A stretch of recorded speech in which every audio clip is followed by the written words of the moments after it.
Diamond નગરી સુરતમાં ચકચાર મચાવતો કિસ્સો પ્રકાશમાં આવ્યો છે। કાપોદ્રા વિસ્તારમાં આવેલી ડાયમંડ કંપનીના 118 જેટલા રત્ન કલાકારોને પાણી પીધા પછી ઝેરી દવાની અસર થઈ હતી। પાણી પીધા બાદ ઝેરી અસર થતાં તમામને તાત્કાલિક અસરથી નજીકના દવાખાને સારવાર અર્થે ખસેડવામાં આવ્યા હતા। બનાવ અંગેની મળતી વિગત પ્રમાણે કાપોદ્રા વિસ્તારના અનબ જેમ્સ નામના કારખાનામાં 118 રત્ન કલાકારોને પાણી પીધા પછી ઝેરી દવાની અસર થઈ હતી। પ્રાથમિક તપાસ કરતા સેલ્ફોસ નામની દવા પીવાના પાણીના કુલરમાં ભીળવી દીધી હોવાનું સામે આવ્યું છે। આ ઘટનાના પગલે સુરત પંથકમાં ચકચાર મચી જવા પામી હતી। જો કે બનાવની ગંભીરતાને ધ્યાનમાં લઈને મંત્રી પ્રફુલ પાનસેરિયા રત્ન કલાકારોને મળવા પહોંચ્યા હતા અને તમામના ખબર અંતર પૂછ્યા હતા। પ્રફુલ પાનસેરિયાએ જણાવ્યું હતું કે કોઈપણ વ્યક્તિના સ્વાસ્થ્ય સાથે ચેડા તે ખૂબ જ મોટું પાપ છે। સમગ્ર મામલે હાલ કાપોદ્રા પોલીસે સઘન તપાસ હાથ ધરી છે।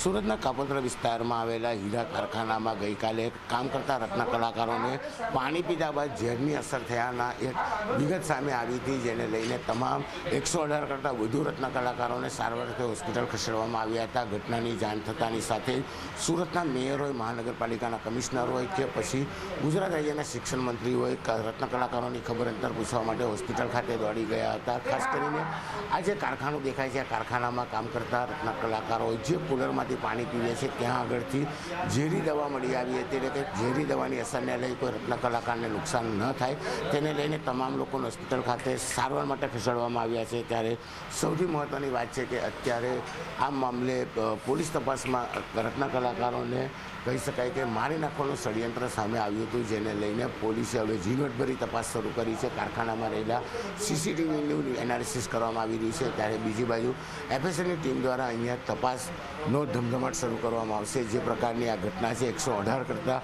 વધુ રત્ન કલાકારો હાલ સારવાર હેઠળ છે। ત્યારે કહી શકાય કે જે આ પ્રકારની આ ઘટના હતી, 118 રત્ન કલાકારોને મારી નાખવાનું જે ષડયંત્ર હતું તે ષડયંત્ર સામે આવતાની સાથે તંત્ર પણ હરકતમાં આવ્યું છે। ખાસ કરીને 118 રત્ન કલાકારો સારવાર હેઠળ છે।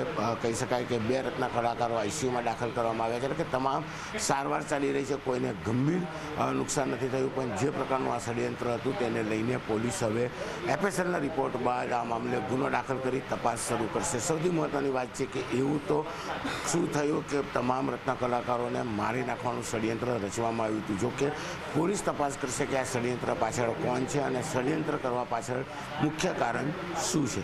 કોઈ તત્વએ આ ઝેરી મિલાવટનું પાણી પીવાનું જે કુલર છે એની અંદર નાખી દીધું છે। મારા પોલીસ મિત્ર તમામ પ્રકારે તમામ એંગલથી એમની તપાસ કરી રહ્યા છે।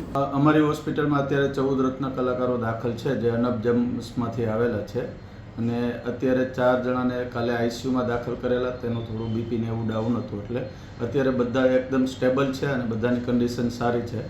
મોસ્ટ ઓફ આજે ડિસ્ચાર્જ કરવાનો પ્લાન છે। એની હિસ્ટ્રી લેતા કારખાનામાંથી મેનેજરનો ફોન આવેલો કે બધા એનું જે કુલર છે, તો કુલરની ટાંકીમાં કોઈ સેલ્ફોસ નામની એલ્યુમિનિયમ ફોસ્ફાઇડ પોઈઝન જેને કહે છે એમનું પડીકી તોડીને અંદર પાણીમાં નાખી દીધેલી અને કોઈ કારીગરને એમાંથી પાણીના સ્વાદમાં ફરક લાગતા તેઓને માલુમ પડ્યું કે ભાઈ આમાં કંઈ પ્રોબ્લેમ છે અને ચેક કરતાં કુલરમાં સેલ્ફોસની પડીકી તોડેલી નાખેલી હોવાનું માલુમ પડેલું। આમ બધાના કન્ડિશન સ્ટેબલ છે, બધાના પ્રાઇમરી રિપોર્ટ અને પ્રાઇમરી ટ્રીટમેન્ટ આપી દીધેલી છે અને કોઈના એવા કોઈ ખરાબ રિપોર્ટ આવ્યા નથી। 1-2 જણાને થોડુંક બીપી, 4 જણા આઈસીયુમાં હતા જેમનું થોડું બીપી ડાઉન હતું, તો એ બી અત્યારે કન્ડિશન એકદમ સ્ટેબલ છે। ના પોઈઝનની સાવચેતીના પગલાં રૂપે આપણે બધાને ઓબ્ઝર્વેશનમાં રાખેલા છે। પોઈઝનની અસર આવવા આ બહુ થોડું ક્રિટિકલ પોઈઝન હોય છે, એટલે પોઈઝનના અસરની રાહ ન જોતા બધાને હોસ્પિટલમાં જે ઓબ્ઝર્વેશનમાં જ રાખવામાં આવેલા છે।